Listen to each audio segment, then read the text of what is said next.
Welcome back to some new r/malicious compliance stories, where people comply to the letter, but not the spirit of a request. I hope you had a great day. Thanks for all the likes and comments on the last video. And now, let's start with the first story.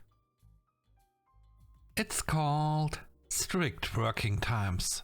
Several years ago, I worked for an aerospace manufacturing company as a setup operator, meaning my job was to arrive before shift start, usually 3 or 4 hours early, make sure all the 5-axis mills were calibrated, the automatic tool changer magazines were all loaded correctly, and the tooling was in good condition, nothing dulled or broken. If there was damaged tooling, part of the process was removing the carrier, replacing the cutter and resetting the cutter height with a gauge, making it so that the tip of every cutter is in the exact same position for that particular holder every time. After being there for several years, the company eventually gets acquired and new management comes in. I'm there from 3 or 4 in the morning until 1 or 2 p.m, sometimes earlier if a new job gets added to the floor. Schedule works fine for me. I get to beat traffic both ways, and the pay is a bit higher due to the differential. After a few weeks, it gets noticed that I constantly leave early and always run over on hours. So they implement a new policy. Work starts at 9 a.m. and runs till 5. You have to be on the floor ready to go when the clock hits 9.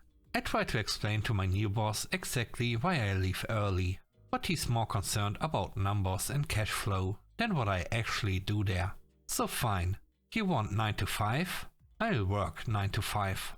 Instead of punching in at 4, I chill in my car till 8:45 and roll into the building, wait till exactly 9 and punch, then head to the floor, roll up to the first stop on the line and hit the E-stop, which shuts the machine down instantly.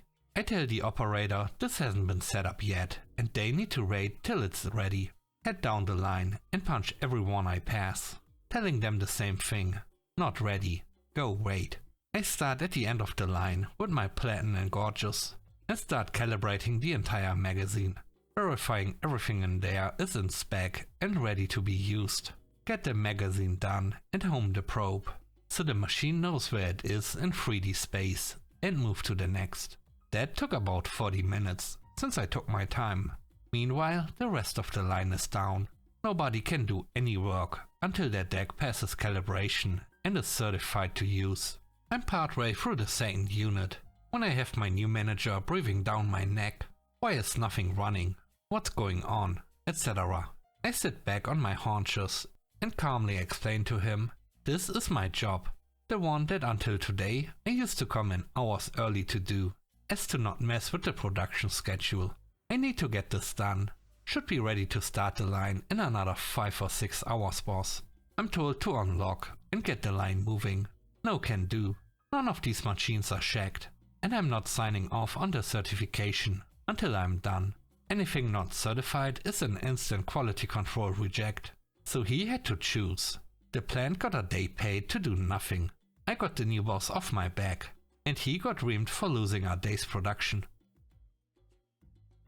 The next story is called No Exceptions.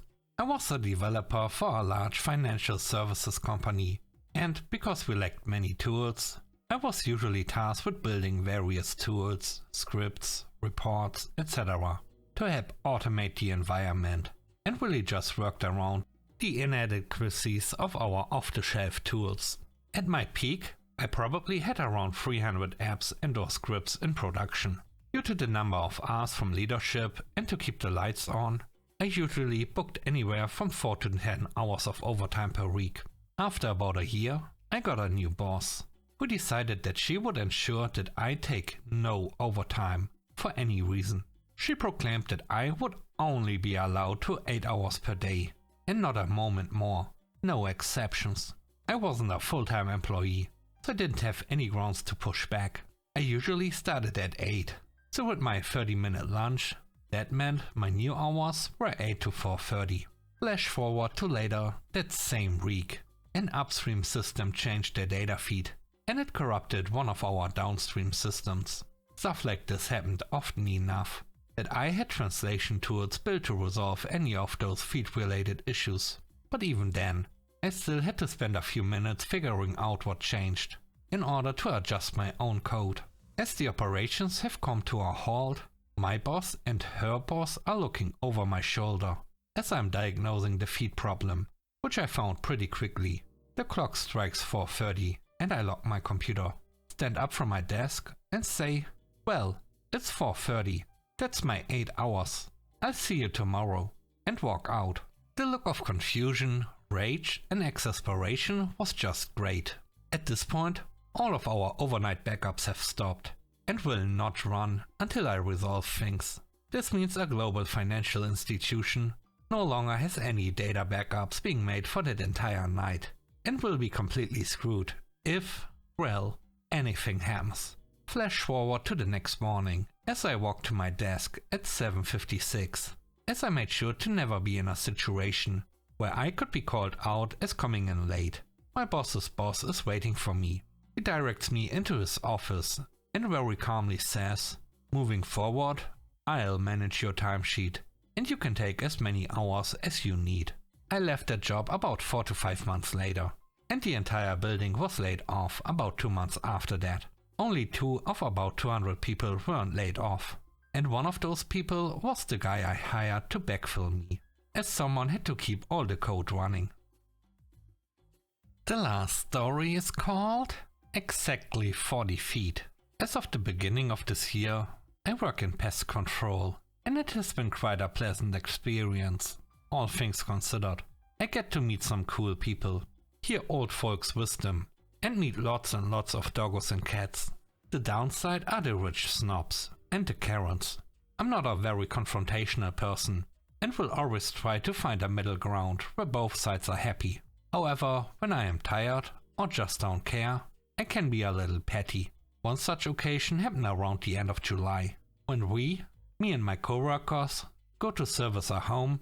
We do service the yards, unlike some other companies that will just do interior and foundation of the home. However, since some yards are very large, we only go out to 40 feet and spot treat the remainder of the yard. 99% of people are fine with that. This lady, who is the star of this event, was fine with the 40 feet. I serviced the interior of her home first, and noticed that she was following me around and nitpicking my work. This isn't uncommon, but she was being extra rude, and it was the end of the day, so my patience was nearly gone. When I moved to the outside and began with the yard, she immediately started yelling at me, saying, "That's not 40 feet. Our sprayers on our full charge, which mine was, will shoot roughly 25 feet. So I went 25 feet out and was doing a slow walk to cover the 40 feet. I tried to explain this to her, but she yelled, "You said 40 feet, so it has to be 40 feet exactly. 40 feet exactly." My pleasure. Without another word, I went to my truck, grabbed my toolbox, and got out my tape measure and measured out 40 feet. I then did another test spray, and wouldn't you know it, I was spraying 50 feet. I turned to her and said, "I apologize, ma'am. I was overspraying your yard. Let me fix that for you." She returned inside without another word, and I finished up and left. If she did report me, my boss didn't say anything. The one nice thing about her home though was she had a cute dog.